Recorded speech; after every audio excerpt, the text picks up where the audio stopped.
Thank you. Yeah. Well, as she said, I am Maria Beatriz la Mora. I am in Atlantia in the glorious barony of, oh God, I almost said the wrong barony, Windmaster's Hill. And in the canton of Buxton-on-Eno. And I've been in the SCA for 33 years. When they sing that song, Born in the SCA, my daughter was practically born in the SCA. She was potty trained at her first event. I became interested in North African dressing traditions because I started seeing Victorian postcards of people, of women, and this was actually Victorian pornography because they were not wearing stays or things like that. And so these were handed around like at the World's Fair as, you know, only for men because women would faint. But these women were all wearing something that looked very similar to all the ancient European stuff I knew about. And that's how I went down this rabbit hole. And so without further ado, I will show you the stations in the rabbit hole. So this is me before I had a lot of proper jewelry to work with, and I literally faked it. I mean, half the jewelry is from Pakistan. The only real thing on it is the amber hanging from my thing. And the veil is part of it because it's actually part of the fabric. And that's why I said 6 yards of fabric. We'll move on to the wrap dresses really were common everywhere in period. Granted, early period, but some people stayed there. Whereas, you know, the Italians, the Romans, and the Norse and the Celts all moved forward.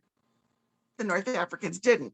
Became interested in the North African dresses when I realized that period costumes such as the Greek chiton, the Roman tunica, and the ubiquitous bog dress are similar to dresses still worn today in North Africa. Click. And these are two statues in the Delphi Museum in Greece and in the, oh gosh, I don't know. I can't read where the other one is right now. Oh, it's okay. It's in Prague. It's in Prague. It's in Prague. Thank you. But these are two very typical chitons, although one of them looks an awful lot like it's been influenced by Rome, because that one looks more like a tunica and a stola than a chiton, which I love because, I mean, there was trade and everything else between the two. So of course one would have experimented with foreign fashion. This is my favorite thing because it's an actual piece of fabric from like the 2nd century. I love that. It was dug up out of a bog, which is why it was preserved. And it is, we call it in the SCA a bog dress. I mean, it can be called, I'm sure, a number of things. I am absolutely certain that in Norse, there was a name for it. I've never learned it. The little girl on the right is also wearing a Norse bog dress. She's got the jewelry, which of course the dress left in the grave or wherever it was. The 2 pins and the chain are actually functional when you wear this type of dress because it keeps it, the weight keeps it in place. It's a counterweight. And like I said, I absolutely love that. I do believe it's not linen. I do believe it's wool, which is an option. Now not many of us have right now, but it could be an option later. Fine wool, not coat wool, of course, but even wool lighter than suiting, something they called in the Victorian era, they used to call it sheer wool. That would work for this. Okay, click.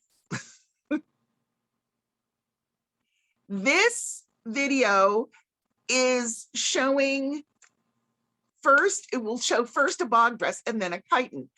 The reason I have them together is instead of a continuous piece, it's two rectangles sewn together that are somewhat taller than I am. And there are slits on each side, on each seam. One of them is from my head to my underarm. The other ones are only about 12 inches long. And you'll see in a minute, because as I put this on for the bog dress, I have to fold it over. That's to make a modesty panel. And also so you wouldn't freeze your tatas off, because the Norse did have to deal with that. And then it's pinned at the shoulder, back over front, always back over front. The back is pulled straight and strong across the back of the neck. The front is draped a little bit so that you do have neck room, and it will stay there. Now, I did not hang things from this one because I just was in a hurry to do this, but I will hang things from the pins later. I used kilt pins for this because they're an awful lot like an early period safety pin. You can also use fibulae or penandulars for this because they were across the board. If you know them as a cloak pin, they were also in the smaller gauge for clothing as well. This is a fairly loose weave linen, and so I don't need to worry about things having a very fine point to go through 4 layers of fabric. That might be an issue if you have a very tightly woven fabric. And take this apart. Drop the pin, sorry. All right. The next one, which is the chiton,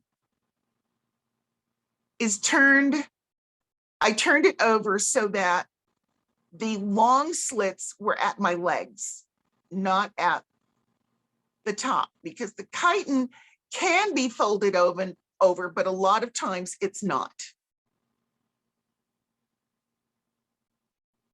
Yes, Dharma Trading Company, thank you. Yes, very fine wool gauze. One of these days, the fates will smile on my budget and I'll be able to do something about that. Okay, so we're back in it, but the long slits are at the floor, towards the floor. The short slits are up by my arms. And again, I'm pinning it at the shoulder, back over front.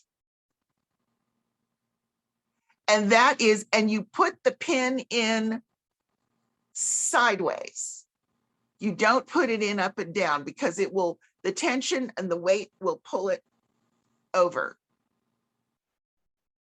Now, because I didn't have a mirror and I wasn't wearing my glasses, I couldn't see the camera, myself in the camera. There are a few things that happen here that shouldn't have happened. And one is that I had the hem totally uneven. So just pretend I'm not there from the knees down. Again, the belt, because there are 2 belts in some of the classic chitons, the first one is to structurally pull it up so that you can have the peplos. I don't know if any of you talk about much later period costuming, but this is what the word peplum on like the 1940s jackets comes from, which is this flap that makes it look, at least the Grecian garment, look like it's two pieces. And then with a finer rope, which I was all tangled up in. The good news is the nice lady who filmed this had, the dogs were behind the glass doors, or we could have had a real fun time. Crisscross in the front to delineate the tatas. And it goes around the waist, it goes crisscross in the back, and crisscross in the front, and anchored to the upper belt, the over belt, not the under belt.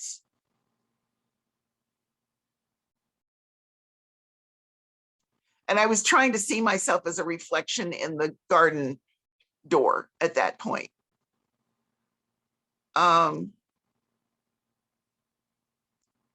So, and there, that's a very quick and dirty peplos, but again, it's the same piece. And we do not have to fit it. So, okay, we'll go on to the. I just had one question, which is, how do you know what dimensions of fabric are going to work for that garment? Like, how do you know how tall to make it from, like, above? That's a very good question. How wide to make it? Okay, we're all different sizes. We were all different sizes, but in general, if you get, I don't think there's anybody who would be hampered by 120 inches around them. Okay, I don't think that person exists. If they do, let me know and I'll recalculate. But if you get 60-inch wide stuff, you're good. Now, the cut pieces to sew, they were 60-inch from selvage to selvage, which where the seams were. And it went literally with the hem from the floor to about 2 inches above my head. So whatever your height is, your entire height, to about 2 inches above that. Then one end, you are going to measure from the top of your head to under your arm, and that's going to be the slits at one end. Okay, the slits in the seams on one end, they have to be on both sides. No torch singer one-legged slit, because when you turn it around and use it for your arms, you're in trouble. So it's got to be the slits on both sides, from the top of your head to underneath, to a little underneath your armpit. The other side is the measurement, the slits are the measurement from the top of your shoulder to a hand's breadth underneath your armpit. And so they're very different slits when you look at it. But the height is on your body is 2 inches above where your height after hemming. Or I've seen some people, instead of hemming, they've fringed it by pulling some threads. And that was really cute. I have no idea if it's period, but it was cute and it was low maintenance. So go for it. You have seen palas with fringe. Yes. Okay.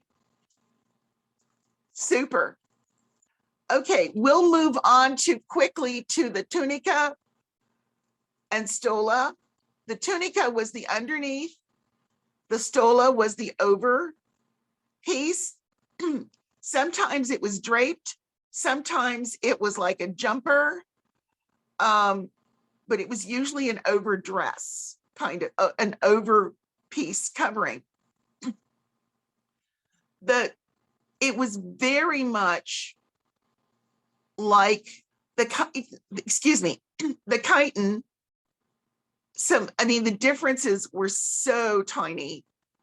They were mostly because in later period, there was an overdress, and the overdresses were worn strictly by matrons. If you were unmarried and you were not in charge of a family, you usually didn't get to wear the overdress. Still pinned at the shoulders. And we're going to see a video later that I think is closer to what the tunica and stola were than anything else. And yet this is definitely African, but we'll just move on from here because I did not do a demo of this one. Yes. Okay. This was the second thing that took me down the rabbit hole, which was this book, Vecellio's, oh golly, I can't remember the full name of it. I tried to find the original title in English, but it only had it for the reprint, and it's basically about what is it? About modern and antique dress of diverse parts of the free world. Okay, is roughly the that works for me. Okay, and Cesare Vecellio published this in 1590. They're all woodcuts. I had a copy of this. Somebody handed me a copy of this when Dover Prints came out with it. And I was like squeeing for weeks. I will give you a thing now that it is popular in the SCA for some people to say that Vecellio was in the middle of Italy and couldn't possibly have known these people. He just made it up. Well,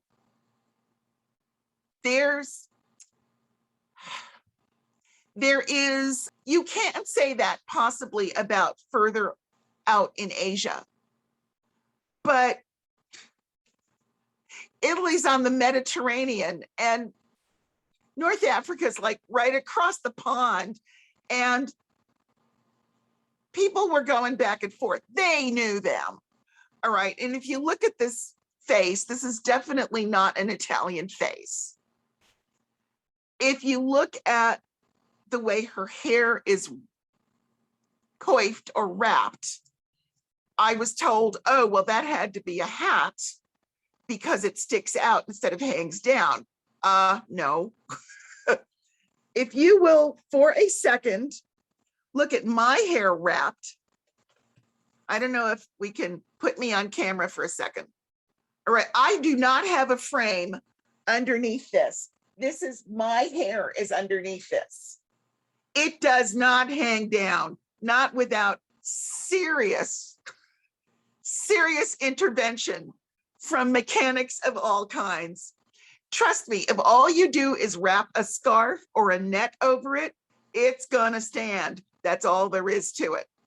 There's so many things about this woodcut that I know have to be, it's the way life is, that, yeah, I believe he'd seen this woman and he knew what this was. Now, if you look at what she's wearing, number one, she's got a plaid underskirt.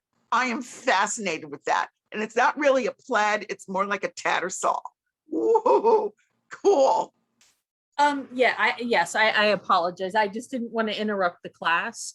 There has been a reprint of Vecellio that includes a translation of his descriptions of the plates. Uh-huh. And one of the nice things about it is he tells you what his sources are. And Okay. And specifically for the ones that are from Africa and the ones I believe that are also from, you know, kind of the Near East in the, Mhm. you know, Mediterranean area. He specifically mentions that he drew those pictures based on descriptions from people who had lived there. Yeah, but So yeah. So what I'm agreeing with you. I'm just saying that, like, that Vecellio says specifically, I talked to somebody who lived there. This is what he told me. I drew a picture and he was like, yeah, that looks right. but there were also there were also definitely Africans walking around Italy. Oh yes, I mean, absolutely. Absolutely. It wasn't like he hadn't seen one before. Oh yeah, no. And this- I totally agree that he had Yeah. seen African people. I Yes. was just saying that when you're talking about that outfit specifically, that's where he got it from. That's where he got it. Okay. There you have again, if you look at it, there is the top pinned piece long after. I mean, this is 1590. If this is not called old-fashioned, this is what he is being told they are wearing now. And it's obviously pinned at the top, a front and a back piece, possibly wrapped around because she can get her arms underneath it, as if there was a slit pocket, which I doubt, or a tabard, with a tabard like two pieces of fabric pinned at her shoulders and then belted, but she can get in between them. Do you see what I see? Yes? No? Yes. Okay. Yes. So anyway, I'm fascinated with the fabric too. These two are a little more, I think the one on the right, he was guessing at because of the edging on the fabric, but it is still obviously wrapped and pinned rather than stitched into place because of the fitting. And the woman's hair, he's done like, it looks like little grapes, but I think that's his way of saying it was very, very, very curly. The necklace looks a lot like Berber necklaces that show up today, which I have no examples of, but they're basically almost, a lot of Berber jewelry is like spikes. That looks to me like it could have been a spiky necklace. I don't know. The one on the left, again, has a patterned underpiece, and they say it's from Ethiopia. To this day, the Ethiopians love their stripes. I mean, it's unbelievable. 80% of the time, if you see somebody from Ethiopia and Tunisia dressed, they will have a bit of color in it and the stripes, although the Tunisians like longitudinal stripes, while the Ethiopians seem to like horizontal stripes, but they love their stripes. And so I truly believe that this was accurate back then because they're still doing it. The upper drape is different, but I believe it's because this Ethiopian woman was also a Christian woman, as I have found in the Costumes of Morocco book. That made a difference in how you did something, in how you wore your drape, in how you pinned your drape. That makes a difference. I mean, I have some showing Jewish women and they're from the same area, and it's different. Even though they're wearing the same garment, they're doing different things with it. So, okay, let's move on. Okay, and I was going to add really quickly that I would recommend Costumes of Morocco. I know that Maria Beatriz, she had a lot of stuff from that book that we wanted to be able to share, but because of copyright, we weren't able to. Okay, this depicts the Moorish cavalry fighting the Dacians under the direction of a Roman, I think. Lucius Quietus sounds like a Roman. But if you will look carefully at what they are wearing, number one, their hair looks like dreadlocks, which it does. It looks like dreadlocks. And I am thinking that it provided, instead of cutting it short, having had dreads at one point with kinky hair, I know it must be very different with straight hair. But with kinky hair, that actually provides a padding. Like if I were to wear a helmet over it, there was actually, you know, half an inch of padding, like quilting in between me and the helmet. It stands to reason that although they might not have done this at home, that as warriors, it made sense to do that.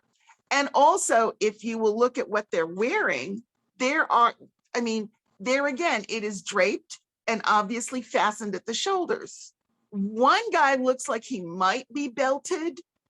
The other guy looks like he's just pinned it up to get it out, or even knotted it to get it up out of the way of his legs so he can ride the horse. Cool. I'd never seen this one before. They found it for me. And I really like that. Okay. This is a young lady, I think in the 20s, in the 1920s. And look, I mean, who do you know in the 1920s or now outside of the SCA who's wearing fibulae? I challenge you to show me them. This lady is probably Berber because of the facial tattoos. She might even be Amazigh, which is other people call Tuareg, although she's she's obviously wearing like brightly printed something like a calico sort of. But those pins, man, you know, here we are, the 20th century, and that's what she wears. I love it. And this could be actually, this is actually Victorian porn. Okay, this lady, it's considered pornographic if she's not corseted to within an inch of her life with 17 different layers on her body. Okay, I exaggerate. 5, I think, was the regulation number. Here she is with bare arms. She's pinned in a garment that has no layers underneath it, discernible layers underneath it, no corset, and her hair is down. This was obviously taken, she was probably paid to have her picture taken like this, although to her, it was just a shepherdess outfit or whatever. And these kinds of things were passed around the Chicago State Fair. Women were not allowed to see this because Victorian women of the West, of course, were way too fragile to view another woman out of a corset. Okay, a few years ago, I was teaching this class, in a tent in the middle of North Carolina. And a woman walked up to me in the end and said, my daughter is working in Morocco, and I went to visit her and I saw this. I saw these dresses. And I said, oh, that's really cool. And I said, if anything your daughter has to say about it, I'd love to hear it. She came back to me the next morning while we were packing up and presented these two videos to me that her daughter had sent her. Actually, the one of her dressing was sent to me right away. The one of her at the wedding was sent to me about 6 months later.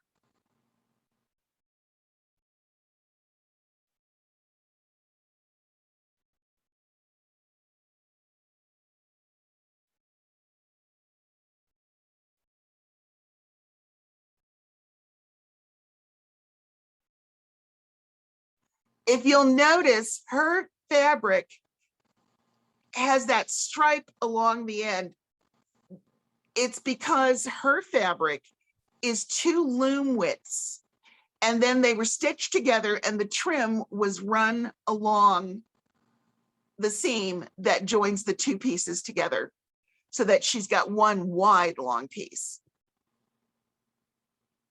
That made me so happy. That's one of my most precious little clips of film that I own. Here she is at a wedding. It's kind of dark, but there she is. And she's definitely dancing Tunisian style. If any of you know anything like that, about the difference between Tunisian style and Egyptian style, there's literally, she's definitely, that twisty hip thing is absolutely Tunisian.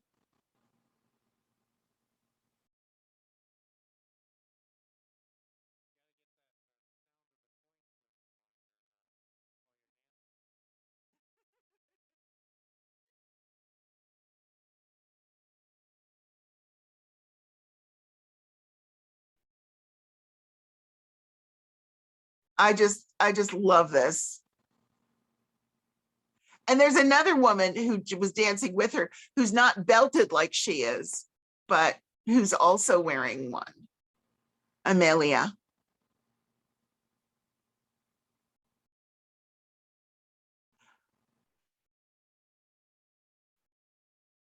Yeah, this is only like 57 seconds long, something like that. But anyway, that was very exciting to me. My husband sometimes looks at me and says, you got to get out more. But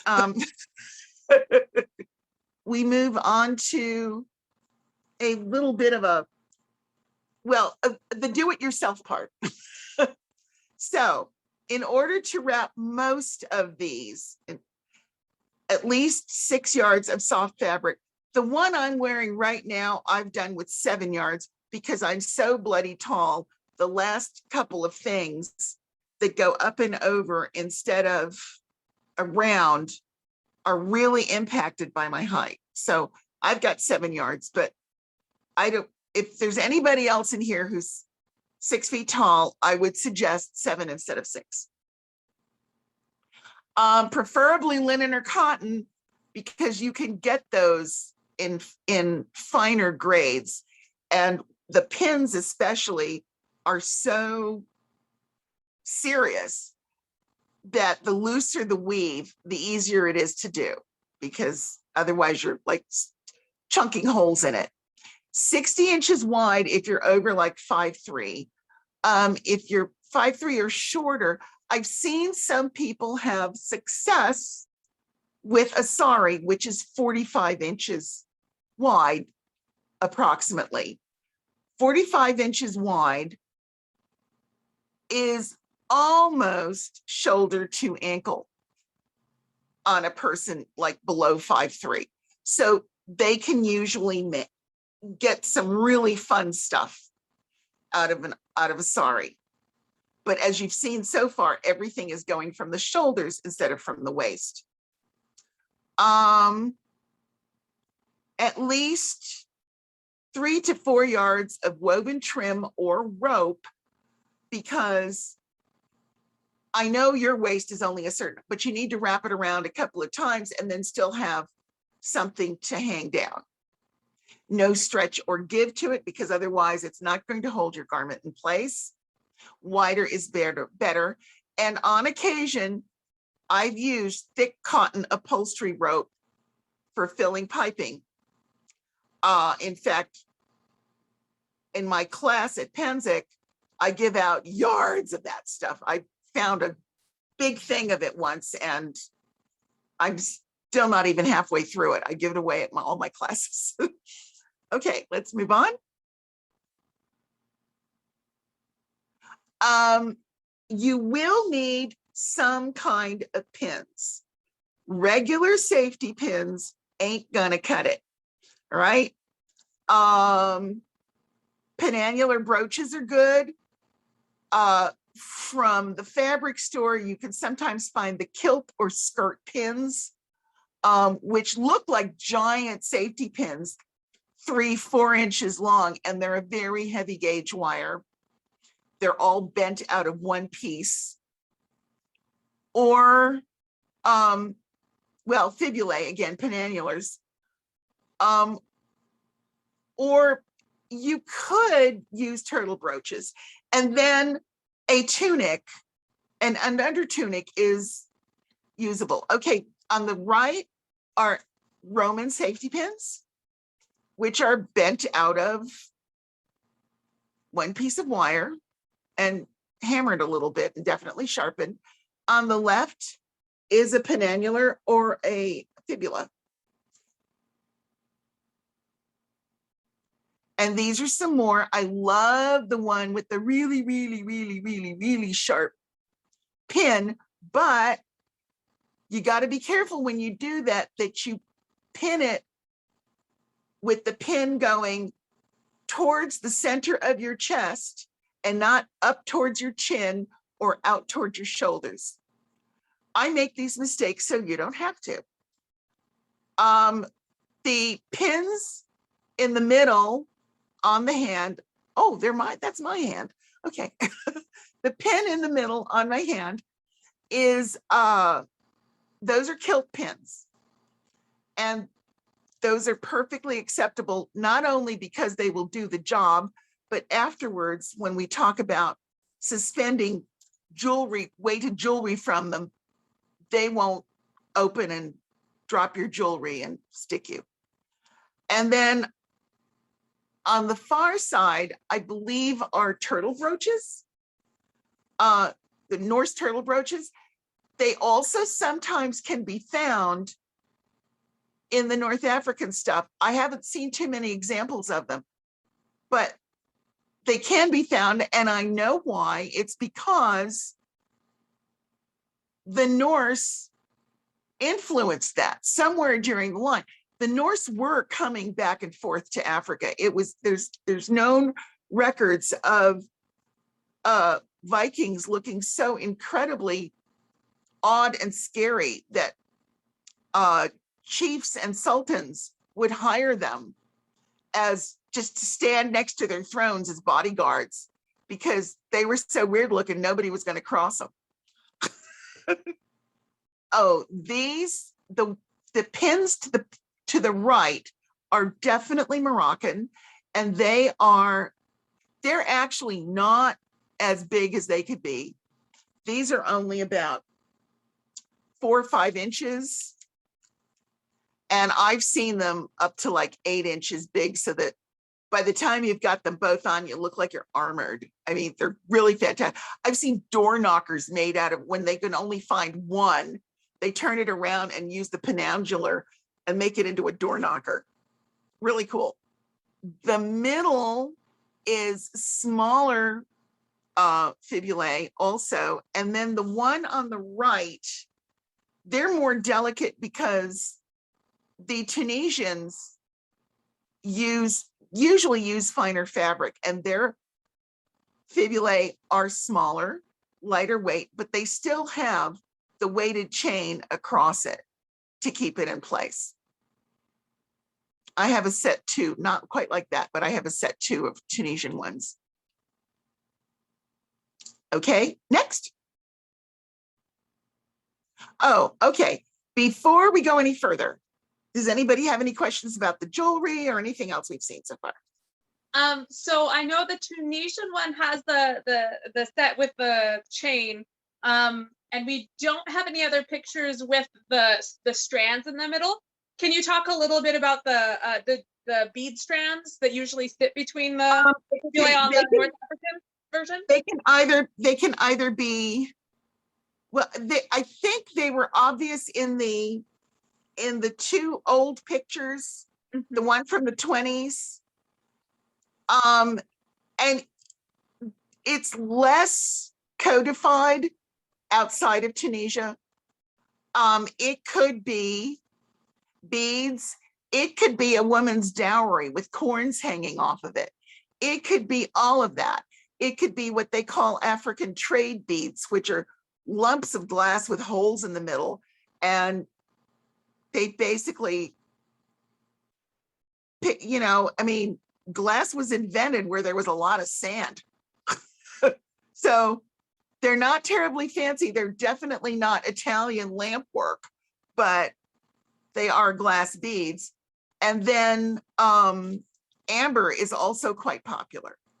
Right now I've got on my wrist, I found these in a Chinese, I don't know, can you see me? Yes, no? You can't see me, okay. I found these at a Chinese sort of souvenir store. And there were two different kinds. I got the ones that look rough and they're plastic. And then these,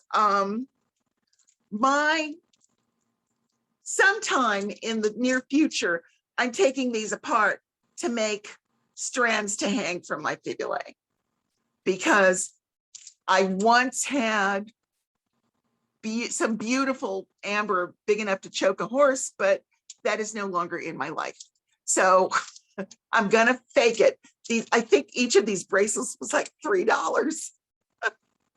And like I said, coins, little tabs of coins that are soldered, but only lightly, so that, because of course, if you're wearing your dowry and you have your dowry, because if you get on hard times, you're going to use your dowry to keep the family afloat.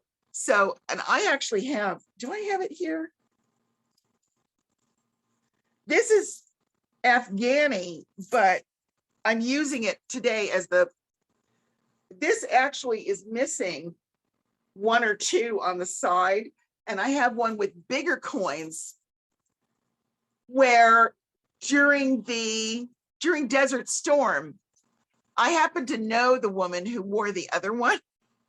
And she was like in her 80s when she came to the States, and she was missing coins because she was back there with her grandchildren and had to feed them. And she took them off her dowry thing, and she gave me the necklace when she came here, but I don't take it out much. By it having weight on the pins are not likely, I mean, okay, some of us are wearing bras, we can pin it too, but a lot of us are wearing sports bras, and that's not going to keep anything from shifting because they're too stretchy. But pinning your penandulars or your fibulae or whatever, and then having something heavy to hang in front means it's not going to slip back and choke you. And you're going to have a pretty neckline. I mean, the girls in the 20s were actually stretching it straight across, but I also have evidence that in the 20s, they were draping the cross and stretching it across the back. So next video. I am including this one because it was so different, but it was the same. It's from a certain little group in Morocco, and they call this the Izar. Now that piece of fabric is just an old tablecloth, so there are issues with it, but they seem to like wearing white ones with like maybe a darker tunic underneath. My picture has a red tunic underneath. And it is done crisscross in the front. So you literally take one corner and attach it to the other shoulder.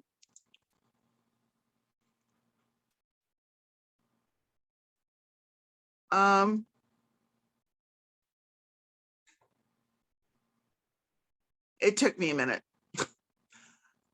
And another thing is they seem to have, I've seen a pair of penandulars from there, and there is no pin part to the penandular. It's literally a charm with a sliding C-shaped circle on it.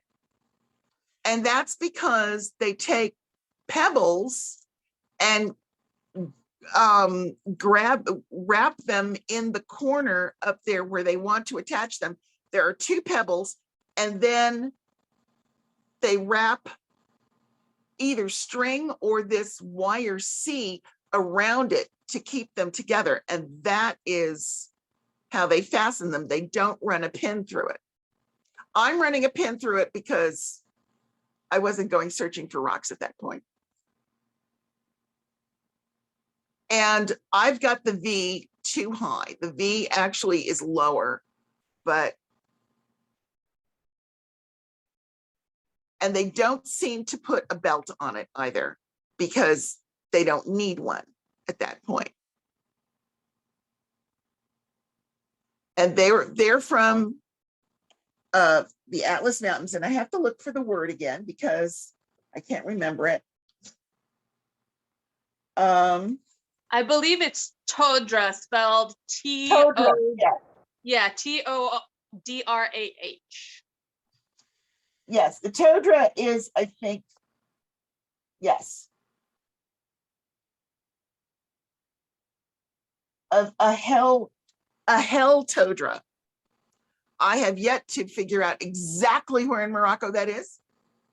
But I just thought this was so cool because of the crisscross. I'd seen only one like that. Okay, and this one is an izar and a plain one, although I was lucky enough to find this fabric, which is striped in the correct direction for Tunisian stuff. And I'm showing that it's 5.5 yards approximately, because that's all that was on the bolt. So this one, because of where it ends, it gets pinned to the left shoulder, then draped, then pinned to the right shoulder.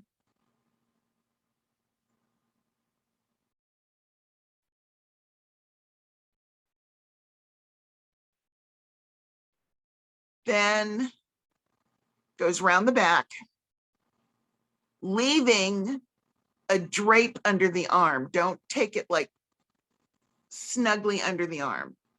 And when it goes somewhere else, you're going to put a pleat in it right where the pin goes. And that's so you've got more walking room at the hem. If it went around just as wide as your bust, you'd have a very narrow leg spread to walk. So you add the tuck at the pin where it's going to impede so it won't impede your walking.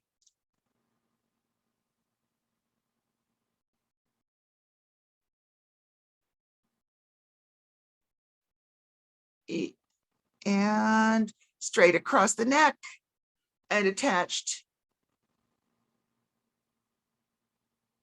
to the other one, to the left shoulder.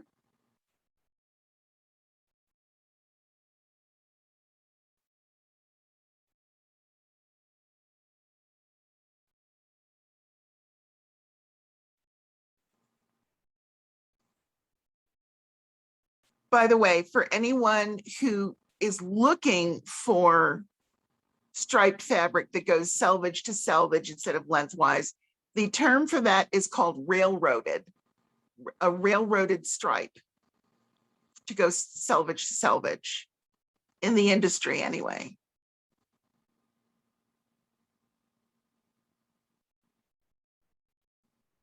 Sorry it took me so long. I've been out there for a while and I was starting to get a little loopy. So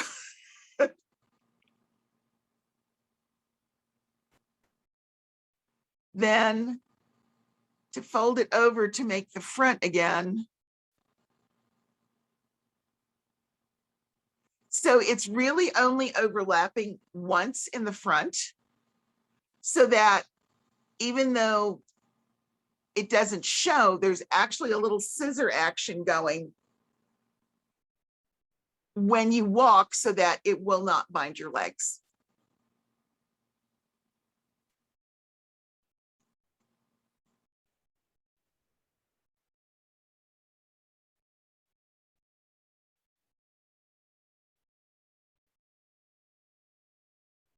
I had left that pin open and it was poking me.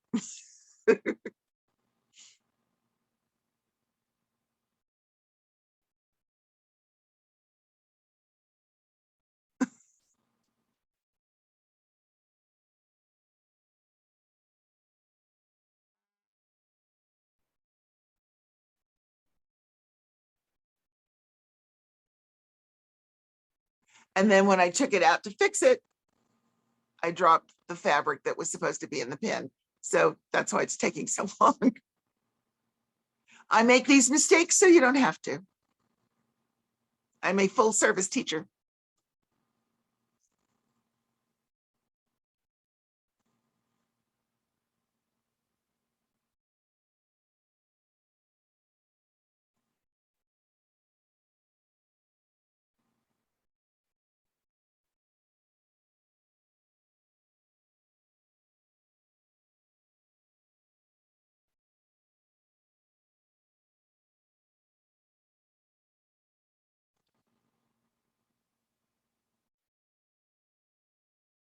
That piece of trim was just a dumb piece of luck that the videographer had that.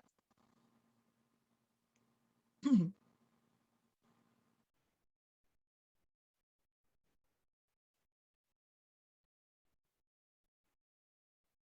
let me just say, this is not as bulky as everybody's going to look. I am actually a bulky person. All right. And I did not do it evenly again by folding. If you want to get it even from the front to the back, the front is always going to be, you're also always going to need to do some folding in the front to bring it up to the same level as the back, because the back is being pulled up over your shoulders. So, thank you. So now we're going to do the Tunisian style wrap. That is my favorite, although I'm doing it with a new piece of fabric that I'd never handled before in this one. So I do have some things that I'm going to say, do what I say, not what I do, because I did it. But it was for first time handling the fabric. I'm not upset, but as a teaching thing, I need to point out my mistakes so that you don't copy them. Okay. All right, we are started. Okay.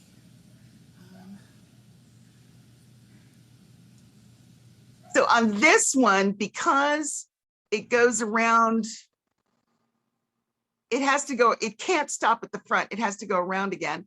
I started it at the right shoulder instead of the left shoulder.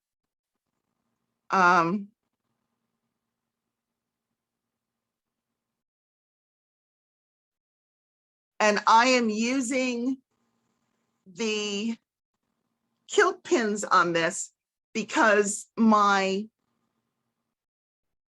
big penandulars were not sharp enough to go through the weave.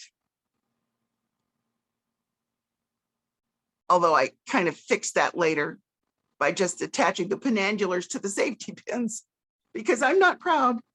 Okay, so there it comes over the side onto the first shoulder. And it's back over front again.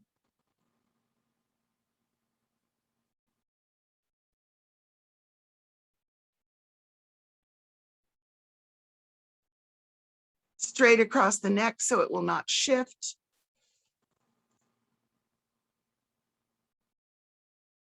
And I pinned it to the shoulder so I had two hands to be able to get it to the front.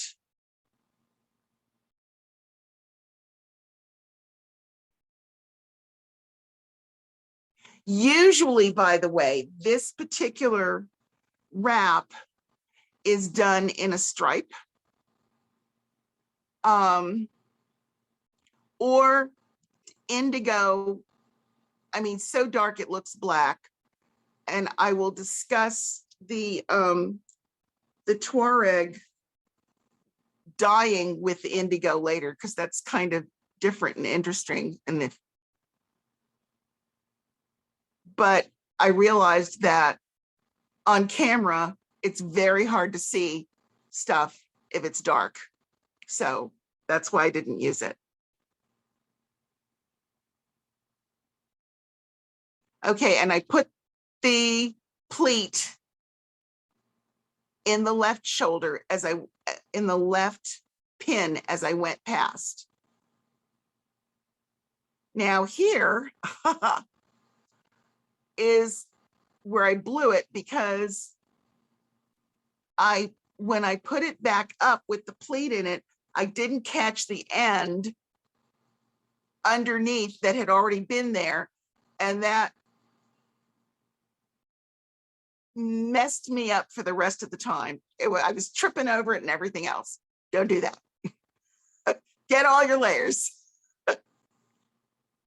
And I never figured it out until I watched the video later. That was all right. That is over my head to measure where I put the belt so I won't pull it when I use it as a sunshade. However, I wasn't looking at the back, and I pulled it too high. And so the back swoops up where it shouldn't.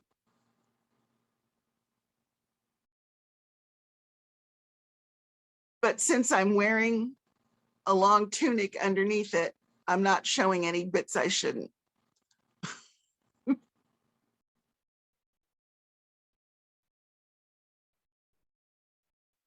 That sunshade feature with the flap is really handy.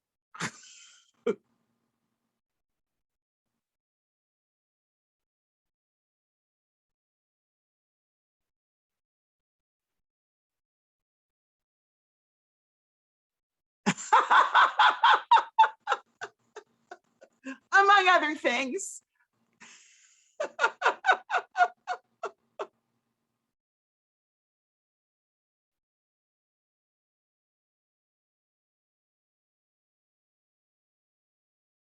Yeah, and I'm still tripping over that end, and I still can't find it. Still can't figure out why I'm tripping.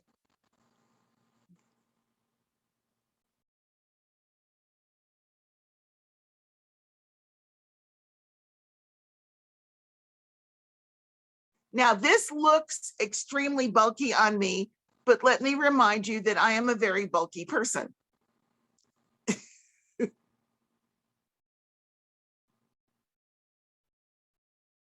Okay, and now, since I had to use the safety pins because of the texture of the fabric, I'm attaching the Pennanulars to the safety pins because, darn it, I want to use my jewelry.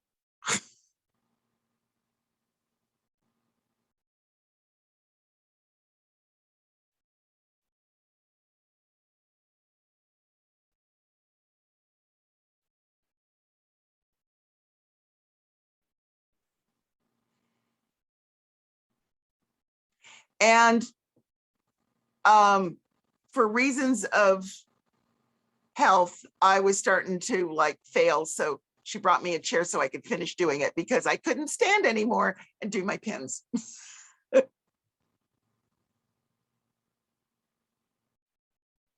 I actually had heart surgery about 3 months ago, so I'm still in cardiac rehab.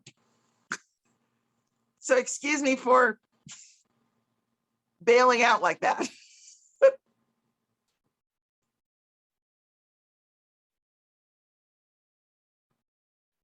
As long as I could do it seated, I'm pretty fly. We're very glad you're here with us. Thanks.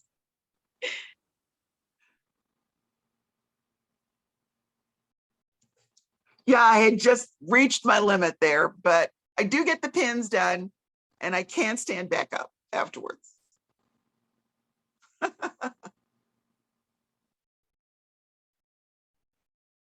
Well, thank you. Thank you for that. Okay. Fortunately, that chair weighs like nothing. Okay, so now it's pulled up, but you don't always need the sunshade. It's actually quite in the way when you're like cooking or something. So another way to put it is to tuck it under itself and then tuck the corners into your belt to keep it out of the way. So you see me lift it there, wait a minute, there, and pull it underneath so that then you get something like a bustle. That's genius. My Tunisian dance teacher from years ago, who had limited English, and of all the languages I speak, I do not speak French, and she was giving a master class, and as she was teaching us to wrap this, because we were all going to perform a Tunisian dance, when she came to that part and tucked it in, she goes, "You must have the popo. The Tunisian man, he no look, you no have popo." So, That's cute. I will never forget it. Apparently, she's still in Paris. I've seen some pictures from her, and she's got some sort of translating thing so that it looks like she's writing in English. So it's really great. But yes, you must have the popo. So that's what the bustle was. The bustle can also, if you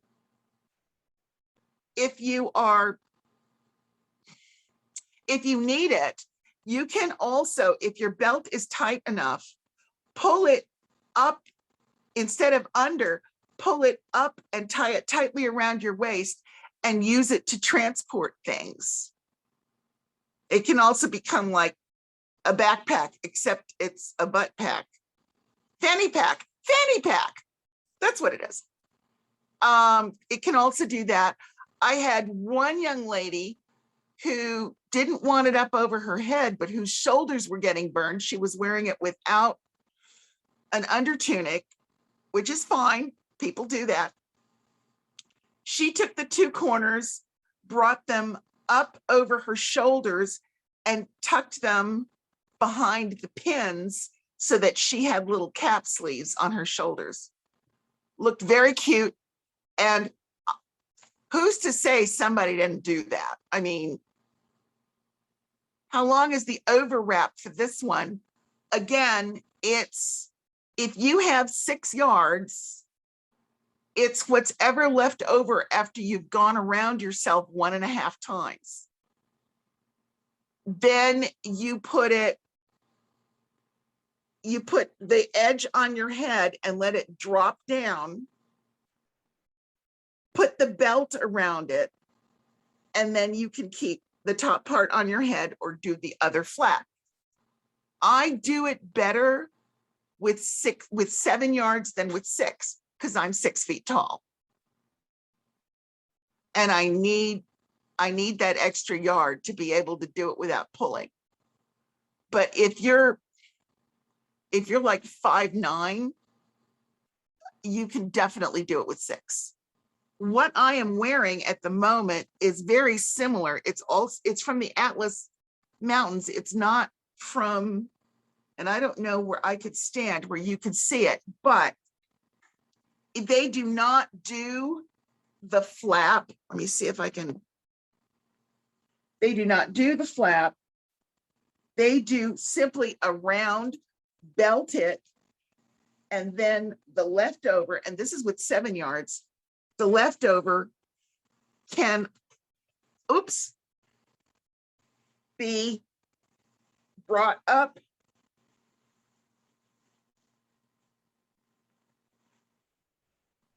and over this way. Whoop. Oh, by the way, I cheated. I had a piece of upholstery silk, and by darning, I was going to use it. So that's what I'm in now. But this is 7 yards.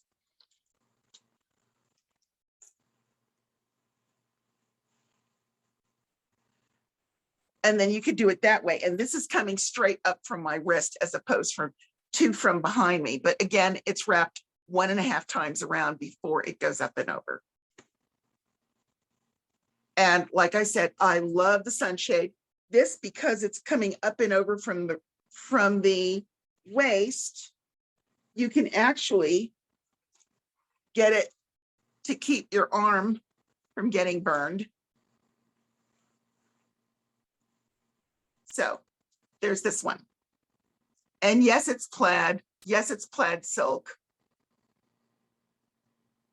I know it's a little avant-garde, but when you got fabric, you use it. That's all I got. You're just a very trendy North African persona. The Silk Road came by, so it's not completely illogical. That's right. You are on the Mediterranean. I believed we discussed that the Mediterranean was basically a freeway. Yes, basically a freeway. Yes. This sort of ends the presentation. However, I would love to coach somebody or anybody, all the groups, yes, through doing it. Vitelio says that there was silk. So, hey, yeah, I'm sure there was not Dupioni though. I'm thinking that's a little far-fetched, but I'm going there. Sorry. Go ahead. Go ahead. I was just gonna say, I do have, I have my linen and my turtle brooches and some trim prepped. So I was ready to also sacrifice myself for the good of the class. And yes, so yes, don't worry, His Excellency will curse out anything bad I edit. So yeah. We're gonna go ahead and stop the video. Why don't you had mentioned talking about the Tuareg indigo dyeing? Oh yes. Okay. So the Tuareg were called by the Romans, I think, called the Tuareg the blue people. My father was extremely dark-skinned, extremely dark-skinned. He highlighted blue. From the time I was a little girl and I'd heard about the Tuareg and heard about the Romans calling them the blue people, I was sure that my father was an example of who the blue people were. I was wrong. The blue people are because the Tuareg used to dye their fabric with indigo. But since they are desert-dwelling nomads, they did not waste precious water on dyeing their clothing. Instead, they pounded the indigo to a powder and literally pounded it into the fabric, where it developed not only a very dark blue color, but a kind of a sheen, because it was basically sandy rock. Blue, I mean, by the time they crushed it that much. And when they wore their garments with this dry, cured color in it, it would brush off on the places that they stuck out, like their hands and their necks and around their faces. That is why they were called the blue people. They also believed that powdered indigo was a sun protection. So they were not at all adverse to having it all over them. And that was another thing that just really blew my mind. Yeah, I was wrong. All those years as a little girl, I was wrong. Yes, it should have been in, and you see the picture of me, I'm wearing dark blue linen, but in the beginning, but it's just too hard to see what somebody's doing when they're teaching a wrapping class if it's dark on dark. Oh, yes, you've got a 4-footed assistant. Super.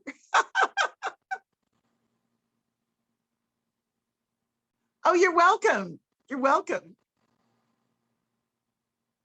Oh, super. That's great. Yep, left shoulder. Well, wait a minute. Are you going to do the one with the overhead veil? Oh, okay. I'm sorry. I only have like 6 yards, but I am 5'2". So. All right. In that case, start those. So we'll have as much as possible for the popo, Okay. right? Start on your right shoulder. All right. Start the And- corner. No, with it going around This you way. to the right. Yes. Okay. And we're pinning it to the undershirt and our bra if possible. Yes, but because you're 5'2", you're going to fold it over about 5 inches, because when you hold it there, it kind of drapes on the floor, doesn't it? Yes. Perfect. Okay. Okay. I see what you're saying. So, Fold it over inside. Fold it over to the inside. okay. So about that much folding over. To the inside, right. And then pin it to My whatever, undergarments. your undergarment. Yes. Okay. And do we want it kind of high on the shoulder, or is it so cleavage, shoulder top? Is it about there? Yeah, about there. Okay. I mean, because you're so short, you can afford for it to go lower. Okay. You're still going to need like most of the back length, but Okay. yeah. Apparently we're not pinning to my bra. That's okay. Oh, well, it'll only be a minute, and it's the first one, so there's not a whole lot of weight from it.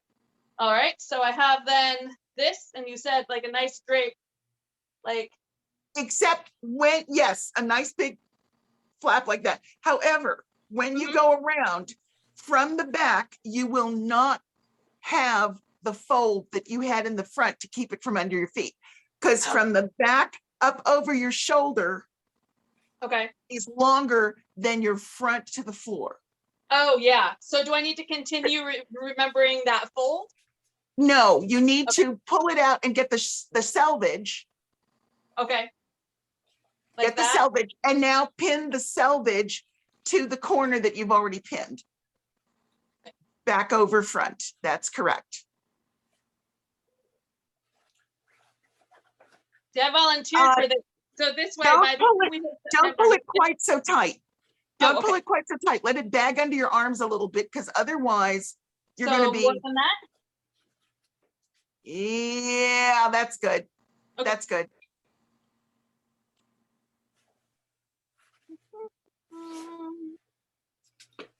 The pebble trick works wonderfully. Yes, I think Just tried it. Yeah, I'm gonna have to do I have that. to find the camera. There we go. There's my little pebble. I'm using jingle bells. Oh, brilliant. Yes. It's what I could find. Oh no, that's great.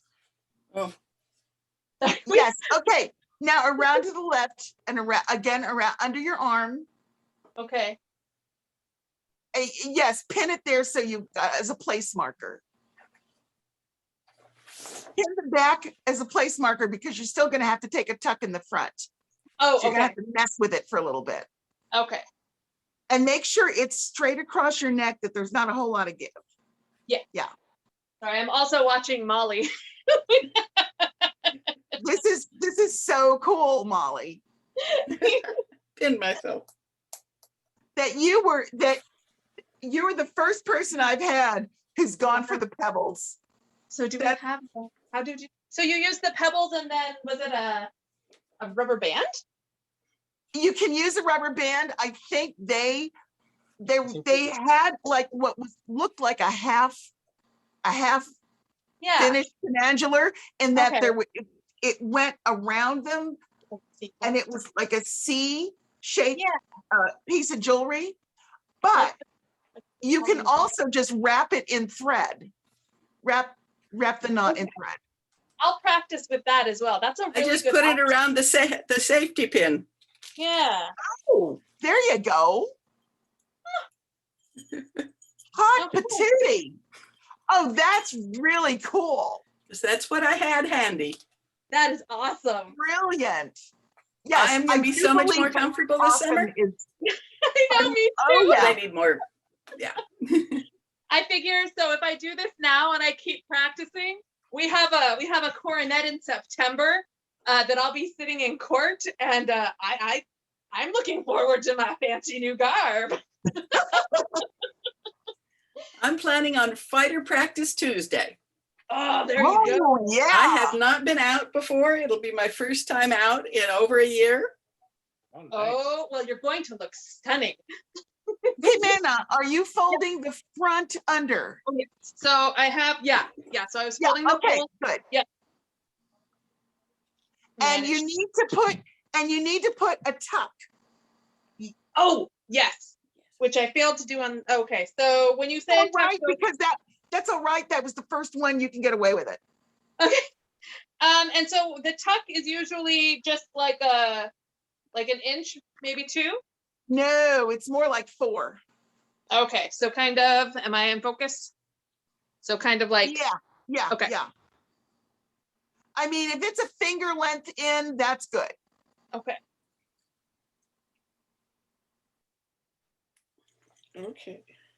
All right, getting there. I can definitely see how the rock and the string would come in handy for this. Yeah. But All the rock and the string, the only place I'd seen it was in the crisscross one where they only have 2 Mhm. layers on each side to do. Okay. To keep taking it out and putting it back. I may actually have enough for a headscarf here. Yeah. That's Okay. what I'm thinking. All right.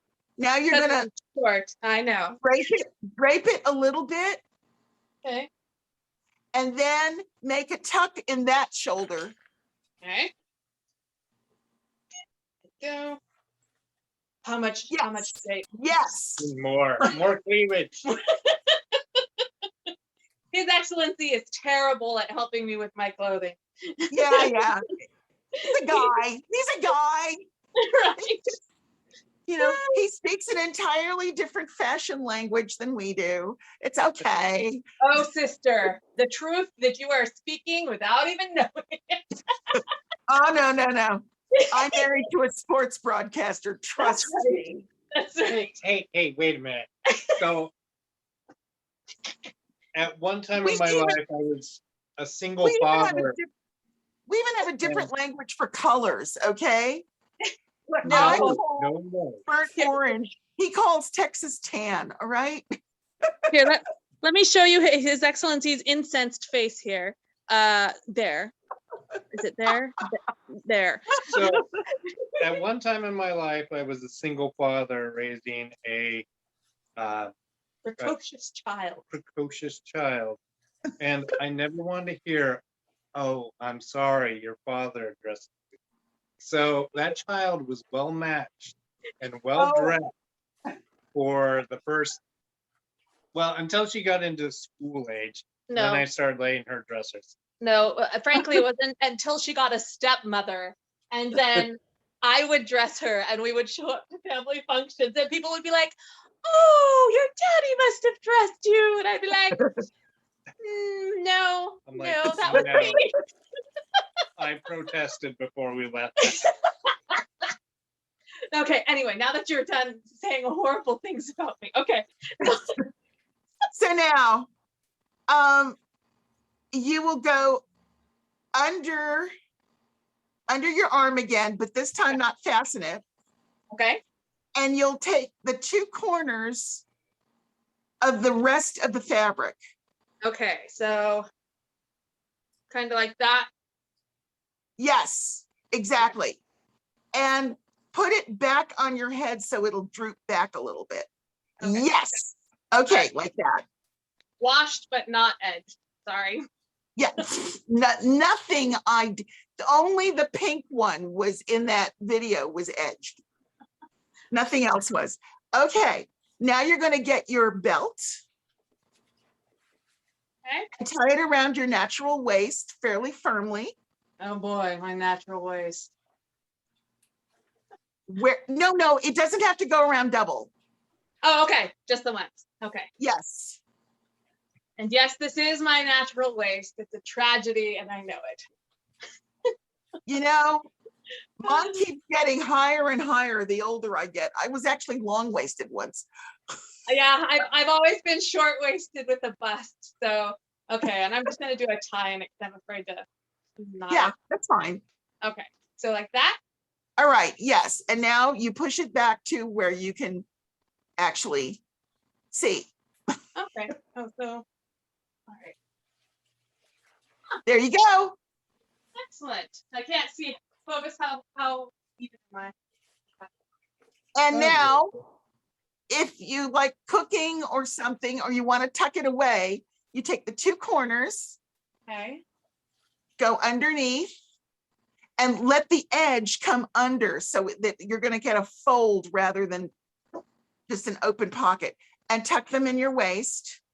Okay. Like that. Okay. Ta-da! Yes. Yes. Excellent. Yep. There you go. I like Jewelry. Jewelry totally makes it. Yeah. Okay.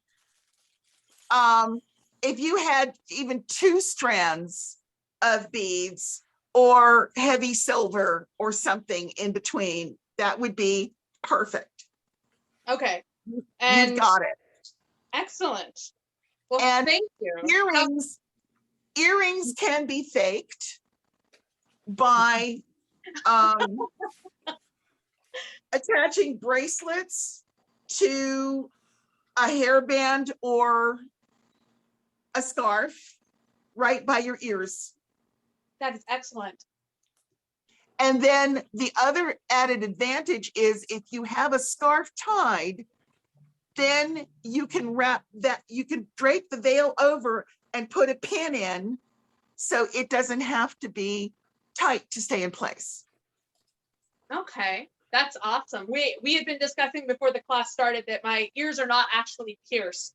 So Yeah. earrings are a tricky thing for me to pull off. But Let me it looks tell like- you, I have actual earrings, and my holes, I've had my holes since my 3rd day of life. My mother was Puerto Rican. You got your ears pierced. If you didn't like it later on, you'd let them close up while you watched your grandmother cry, because that's what they did. So I've had the holes forever. I cannot get, North African jewelry is usually a pretty heavy gauge. I can't wear it. So I pin it, I sew it to pin it to my scarf. Excellent. Well, and it looks like, so I think I saw Molly putting her pins in just a minute ago as well. Oh, no, Molly, did you give up? I got hot. But that's how I did my pebbles. Excellent. Oh, awesome. And it's very quick. Yes. Either you have to know where you want them, or I'm tempted to run a string of beads and sew them Yeah. in. Yeah, there's that.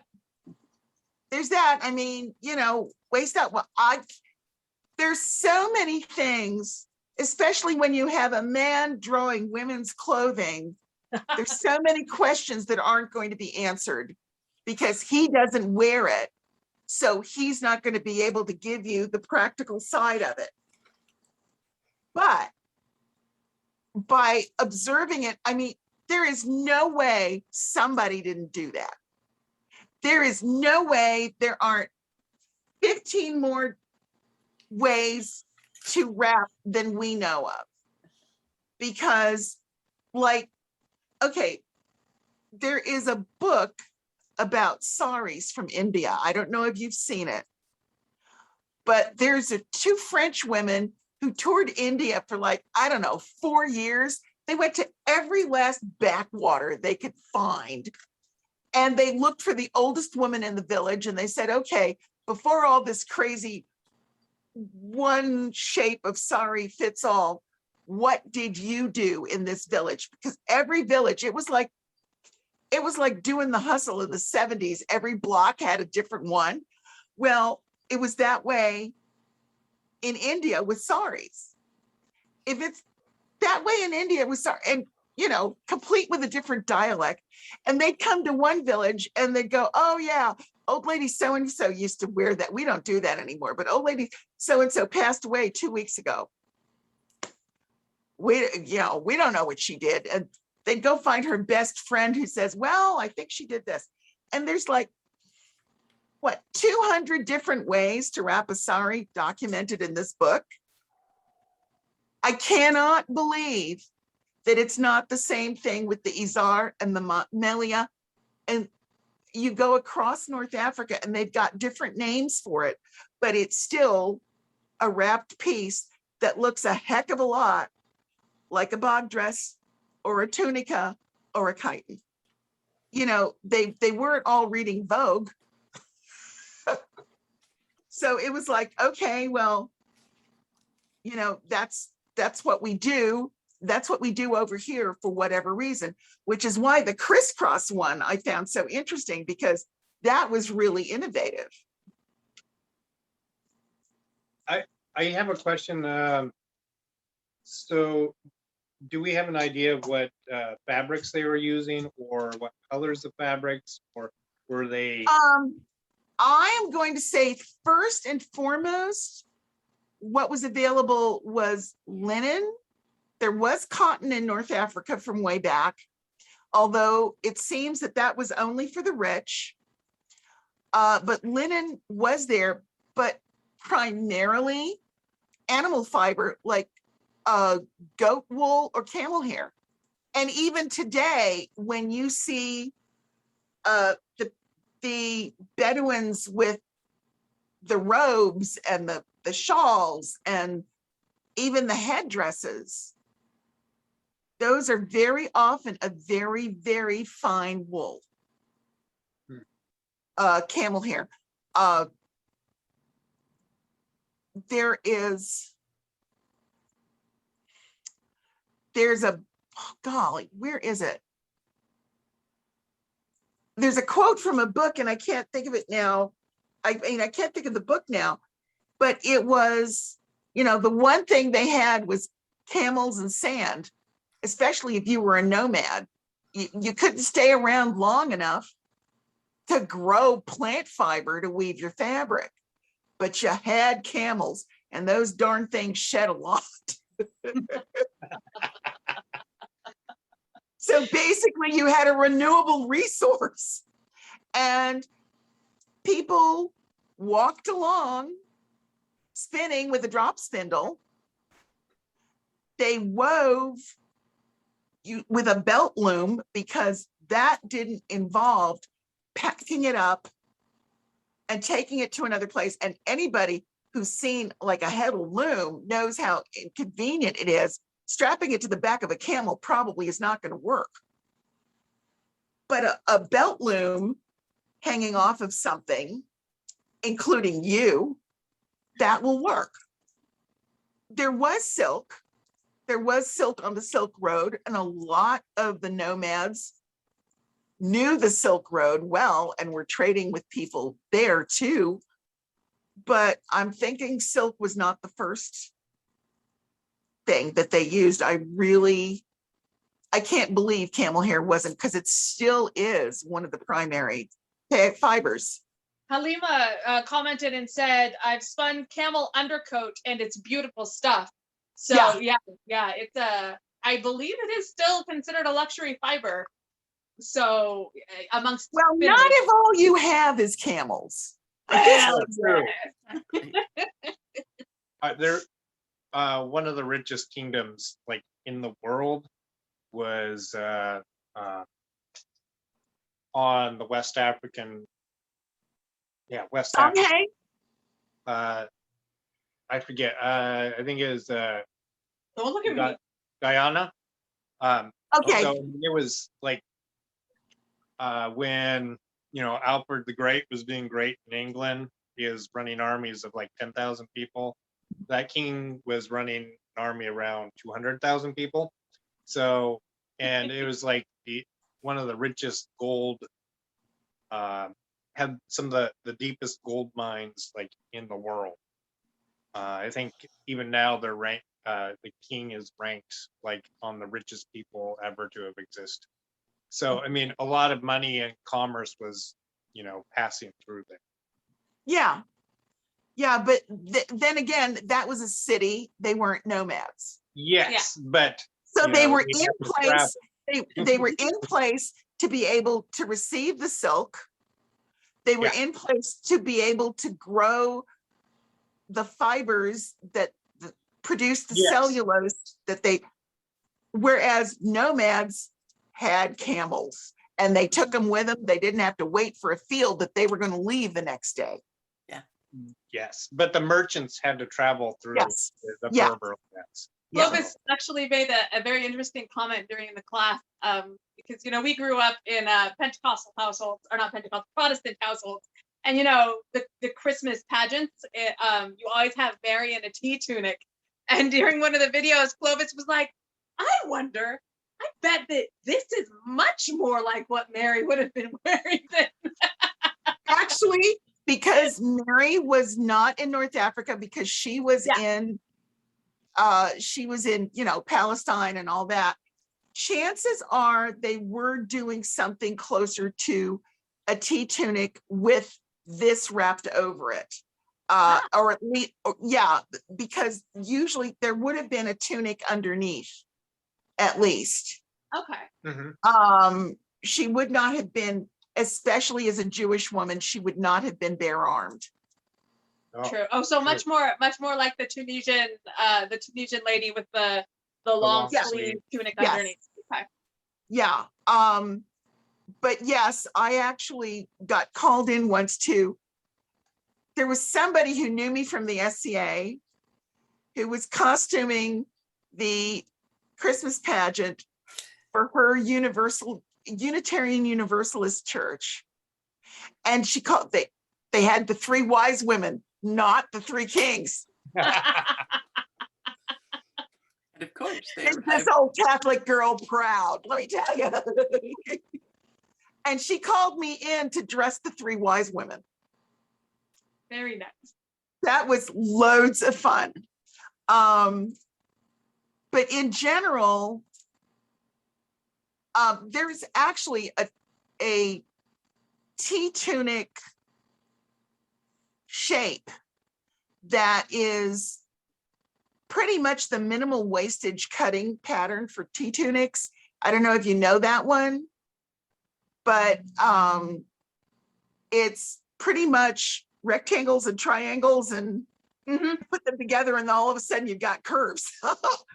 But that is probably what Mary had underneath, because that was not wasting fabric, but it was something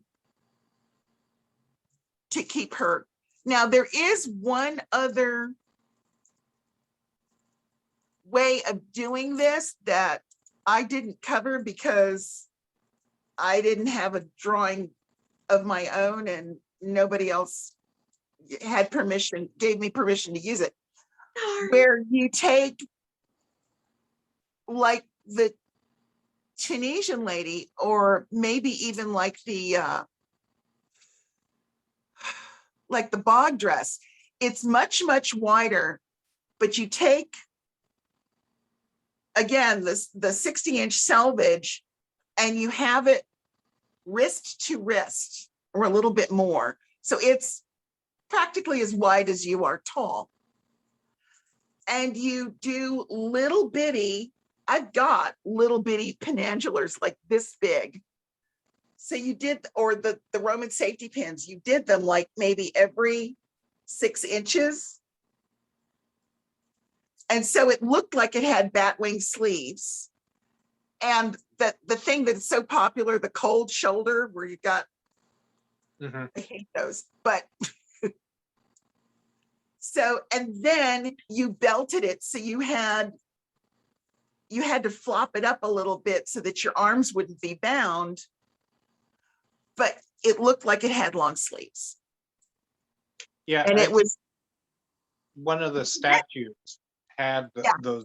If you looked closely, you could see that it the fabric on the arm was little rings attaching it all the way up the sleeve. yes. But you have to look really close to see it. Yes, you do. You do. But the fact that they were Yeah. included by somebody chiseling away, Yeah. Mhm. means that they were pretty important, Oh yeah. because you could have just glossed over that. The big difference when you're talking about the Roman tunics, I'm sorry, I'm just like No, so please. happy to find somebody who's as into drape garments as I am. But the big difference with the Roman tunics is that a lot of them are, you have a panel for the front and a panel for the back. And then they're sewn up the sides, or depending on when you're talking about, they can also be woven as a tube Mhm. until you get to about here on your armpit. And then they're open until you get to the shoulder. And then at that point, again, depending on when you're talking about, it's either going to be pinned every so often, or it's going to be sewn. And then it's going to be belted just under the bust. So it actually acts like a little bit different than Yeah. the style that you're talking, than other styles where it's, Yeah. you have one way or another, you're making a tube and then pinning it at the shoulder. Yeah. Yeah. we- Well, like I said, I've seen the long sleeve one a few times, and I've seen a lot of people like make schematic drawings about how to do it, but I didn't have permission to do anything, and I suck at drawing, so that's why that's not here. Oh yeah, for sure. And also, I mean, the Romans also did it where you had basically a tube, and then you sewed it across the front, across the top, and then your arms just stuck out. Yes. And that was to make something that was a little more fitted to the body. Yeah. The theory is that was how the underwear was done. Yes. Yes. Yeah, we found it fascinating when we were looking at all of the different pictures and the different, people do things in such different ways, but going for the same kind of look. It was really fun. And I think we had discussed at one point, hadn't we, that well, that was later. That was 20th century, where clothing was kept, or was made out of one large piece of fabric, because then the fabric was still one piece and could be used again and again for like gradually, right? Yeah. I couldn't remember. Yeah. Well, you lose weight, you gain weight, you have a baby, it adjusts. Yeah. So And for those fabriholics among us, and whoever has had to do that, but if you run into oh my God, I've got to make something for tomorrow morning, you have yard goods in the house. You can do this. This is also true. Your brooches have got the big pointy things, but they're not damaging your silk. How are you holding that on? That's because I cheated tonight Yes. and put them through the kilt pins rather than through the silk. Because Okay. these are not sharp enough to go through the silk. I have on occasion, when I have the heavy, it's almost flanneled linen, if you can imagine that. I have one that's almost a fuzzy linen, so it kind of looks like camel hair from a distance. I can get it through those because it's very loose. It's very loose weave. And does it over time damage the fabric? No, because every time you do it, it's a different spot. It's not the same spot. If it were going through the same spot, shoot, I would embroider an eyelet in there. But every time I do it, and so sometimes I flip it over, so it's the other edge doing it. So I never put them through the same spots. Okay. And if you occasionally press it, Nope. wash not it gonna and press, wash and press the pieces, the parts where you were doing this. Yeah. Then it kind of sends it back to its original state. do it. Mhm. You don't have to do all 6 yards of 60 inches wide. That's insane. Besides, dirt is period, wrinkles. Dirt is authentic, wrinkles are period. So Yay. Thank you so Any other much for questions? doing this. oh, my pleasure. It is so my pleasure to spread the gospel of accessible garb.